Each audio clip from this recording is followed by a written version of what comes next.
दोस्तों, क्या आप जानते हैं कि पूरी दुनिया में 83 ट्रिलियन डॉलर पैसा है। इसमें 34.1 ट्रिलियन डॉलर वो है जो नजर आता है और 48.9 ट्रिलियन डॉलर वो है जो नजर नहीं आता। मतलब कि डिजिटल ये वही पैसा है जिसे कमाने के लिए आप दिन रात एक कर देते हैं। ऑफिस में बॉस का डांट सुनते हैं तो घर में पेरेंट्स की, और पैसा आने के बाद कोई अपनी गर्लफ्रेंड के लिए गिफ्ट खरीदता है तो कोई माँ के लिए साड़ी आप भी खरीदते होंगे। लेकिन क्या आपने कभी ये सोचा है कि ये पैसा आया कहाँ से है? आप में से कितने लोग ये जानते हैं कि जिसके पीछे भिखारी से लेकर मिलियनेयर्स तक हर कोई पागल है, वो पैसा बना कैसे और इसे बनाने की जरूरत क्यों पड़ी? चलिए जानते हैं पत्थरों और सोना चांदी के सिक्कों से लेकर एक ऐसे पैसों की बनाने की कहानी जो नजर नहीं आता। दोस्तों, पैसा भले ही बेजुबान हो लेकिन आज दुनिया के हर इंसान की जुबान समझता है। आप अपने आप को ही देख लो, भले ही इस पैसे को हम जैसे लोगों ने ही बनाया हो लेकिन आज वही पैसा हमें बना रहा है। वो डायलॉग नहीं सुना, पैसा इंसान को क्या से क्या नहीं बना देता, या फिर पैसा हो तो इंसान क्या से क्या नहीं बन जाता। आसान शब्दों में कहें तो आज हम इसके गुलाम बन चुके हैं और यही हमें बनाने और बिगाड़ने का काम करता है, जो कि आज से 70,000 साल पहले तक पैसों का नामो निशान तक नहीं था। जी हाँ, सही सुना आपने। उस समय ना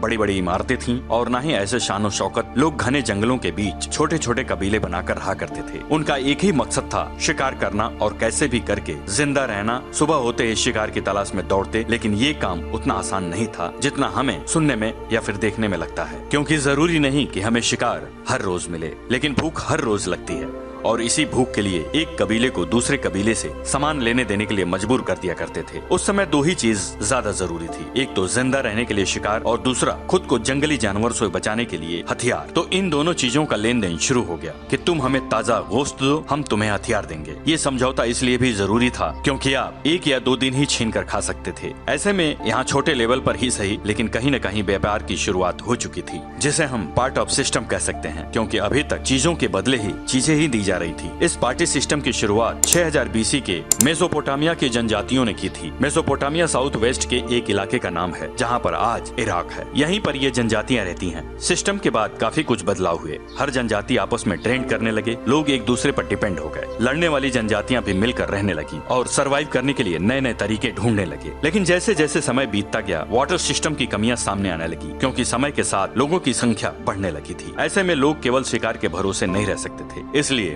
जिंदा रहने के लिए नए नए साधन खोजने शुरू कर दिए गए थे और धीरे धीरे लोगों ने खेती करना शुरू कर दिया। लेकिन यहाँ एक दिक्कत और थी, खेती बाड़ी शुरू करने से व्यापार का दायरा बढ़ गया था। ऐसे में ये याद रखना मुश्किल था कि किसको क्या चीजें देनी है और किससे क्या चीजें लेनी है। इसके लिए लोगों ने लेखा जोखा बनाना शुरू कर दिया और यहाँ से शुरुआत हो रही अकाउंटिंग की। लेकिन परेशानी अभी खत्म नहीं हुई थी। दरअसल व्यापार का लेन देन के लिए दोनों पार्टियों का सहमत होना बहुत जरूरी था। जैसा कि हम पहले ही बता चुके हैं कि अभी तक चीजों का ही लेन देन हो रहा था। ऐसे में दिक्कत थी कि तुझे वो चीज चाहिए जो मेरे पास है, लेकिन मुझे वो चीज नहीं चाहिए जो तेरे पास है। ऐसे में ट्रेंड नहीं हो पा रहा था, यानी पार्टनिंग सिस्टम करना मुश्किल था। इस प्रॉब्लम का सोल्यूशन निकालने के लिए हमें ऐसी चीजें चाहिए थी जिसकी जरूरत सबको हो। तो ऐसे शुरुआत हुई पैसे की। इससे पहले कि आप कोई ख्याली पुलाव बनाएं, मैं आपको बता दूं कि वो पैसा नहीं था। तो आप सोच रहे हैं, दरअसल हम यहाँ कमोडिटी मनी की बात कर रहे हैं, यानी हमने वो हर चीज पैसा बना ली जो नायाब, जिसके जरिए आसानी से फिट किया जा सकता। कोई लेन देन के लिए भी, जैसे शराब, गाय, भैंस, जानवरों की खाल, तंबाकू, पत्थर, हरियाली और यहाँ तक कि गुलाम यानी इंसान पैसे की तरह यूज किया जाता था। मनी से क्रिएट करना तो आसान हो गया था, लेकिन इसकी भी एक दिक्कत थी। दरअसल लोगों के पास जो नायाब चीजें होती थीं, उन्हें उसकी सही कीमत नहीं पता होती थी। इसलिए लोग छोटी सी चीज के बदले ऐसी चीज देने पर मजबूर होते थे जिसकी कीमत हो सकती थी और जिसके जरिए वो अच्छा खासा मुनाफा कमा सकते थे। इसके अलावा कुछ भी कमोडिटी मनी ऐसी थी कि जो वक्त के साथ खराब हो जाती थी या किसी काम का नहीं रहता था, जैसे जानवर या शराब। अब ऐसी चीजें चाहिए थी जिसकी कोई कीमत हो, जिसका यूज लंबे समय तक किया जा सके। और ऐसे में 620 बीसी यानी आज से 2600 साल पहले शुरुआत होती है। मेटेलिक मनी की सोने और चांदी को मिलाकर एक ऐसे सिक्के बनाए जिन पर नक्काशी की गई। किसी पर शेर छपा तो किसी पर बैल, और ऐसे बना दुनिया का पहला सिक्का लिनियन लॉइन। शुरुआत में सिक्कों का चलन एंशिएंट ग्रीस में हुआ था। लोगों को दिन रात की मेहनत के बाद 2 सिक्के ही मिल पाते थे, जिसमें उनका 2 वक्त का खाना भी नहीं आ पाता था। हालांकि ये भी कहा जाता है कि सिक्कों की शुरुआत 1000 बीसी नहीं हो चुकी थी। चाइनीज पीतल और तांबे के सिक्के बनाया करते थे, लेकिन वो सिक्के लिनियन लॉइन की तरह पॉपुलर नहीं थे। लिनियन लाइन के बाद मानो सिक्कों की बारिश होने लगी थी। हर देश के राज्यों ने अपने नाम के सिक्के बनाना शुरू कर दिए थे। इससे ट्रेड भी आसान हो गया था, क्योंकि सिक्के चलते थे और इन्हें हर किसी को जरूरत थी। लेकिन फिर धीरे धीरे उसकी खामियां भी सामने आने लगी। दरअसल उस समय ओवरसीज समुद्र से माल इधर से उधर भेजा जाता था। लेकिन यहाँ दिक्कत ये थी कि ये सारा पेमेंट सिक्कों के जरिए ही किया जाता था। जितने ज्यादा सिक्के उतनी ज्यादा मुसीबत, क्योंकि जितने ज्यादा सिक्के होते थे उतनी ज्यादा चढ़ा खेप पे गिनना उसको मुश्किल होता था।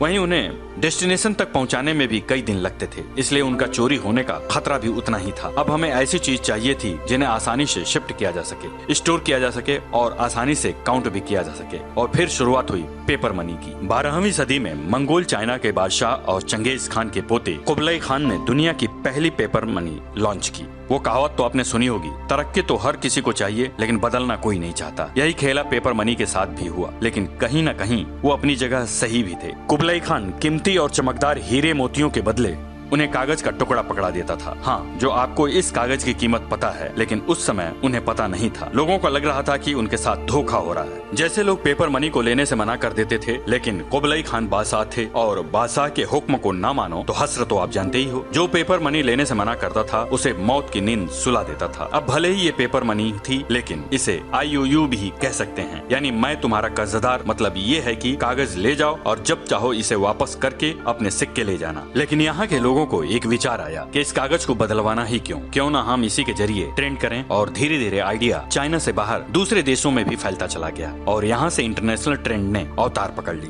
इसी वजह से हर किसी के पास IOU यानी कि पेपर मनी पहुँच गई। यहाँ से कागज की शुरुआत हो जाती है और वो भी बैंक्स। वो लोगों को सोने के सिक्के के बदले लोन के रूप में IOU देने लगी। और IOU ऐसी चीज थी कि जो कितनी भी छाप सकते हैं। इस वजह से लोगों के पास पेपर बहुत ज्यादा हो गया। फिर एक चीज सामने आई जिसने लोगों की नाक में दम कर दिया था, वो थी इन्फ्लेशन यानी कि महंगाई। IOU थी वो चीज 10 IOU की हो गई। बैंक के पास इतने सोने के सिक्के नहीं थे जितने उनके पास पेपर मनी हो गए थे। इस बात का पता चला कि उनके IOU की मतलब कम हो गई है, तो वो अपने सोने के सिक्के लेने के लिए दौड़ पड़े। लेकिन बैंकों के पास उन्हें देने के लिए कुछ भी नहीं था। लोगों का बैंकों से भरोसा उठता चला गया। लोग सोने के सिक्के घरों में छिपा कर रखने लगे, जिससे पैसों का सर्कुलेशन भी कम हो गया। और चलो आप ये बताओ कि आप ये जानते हैं कि सरकार भी पेपर मनी छापती है, और ये जो मानता है तो क्या उसके दिमाग में ये ख्याल आता है कि सरकार एकदम से इतना पैसा क्यों नहीं छापती? ये सब मालामाल हो जाए। शायद IOU के हालात जानने के बाद आज आपकी कंफ्यूजन भी दूर हो गई होगी। पेपर मनी की इस खामी को ब्रिटेन ने ही समझा और साल 1816 में एक लॉ लेकर आया कि हम लोग उतना ही पेपर मनी प्रिंट करेंगे जितना हमारे पास गोल्ड होगा। इससे न महंगाई होगी और लोन भी लिमिट में दिया जा सकेगा। यानी पेपर मनी को गोल्ड स्टैंडर्ड के मुताबिक कर दिया गया। धीरे धीरे ये आइडिया सभी कंट्रीज में फैलता चला गया। फाइनली 1900 में United state in gold standard को अपना लिया। किसी ने पेपर मनी को डॉलर में नाम दिया तो किसी ने रुपए का। वहीं साल 1933 में US के प्रेसिडेंट D रूजवेल्ट ने डॉलर और गोल्ड का कनेक्शन ही खत्म कर दिया और पेपर ही सब कुछ हो गया। अब बैंकों के पास फिर से वो ताकत आ गई, तो उसका फायदा उठाना तो जानते ही थे। और वो ताकत थी लोन छापना। लेकिन ज्यादा पैसे होने की वजह से आप जान ही चुके हैं इन्फ्लेशन। इसे रोकने के लिए हमारी सेंट्रल बैंक FBB को बनाया, जो इस बात का ध्यान रखता है कि देश में ना तो पैसा ज्यादा हो ना ही कम। और अब IOU से ब्याज मनी बन चुकी थी। पेपर मनी भले ही थी लेकिन उसमें भी थोड़ा टाइम था। इसलिए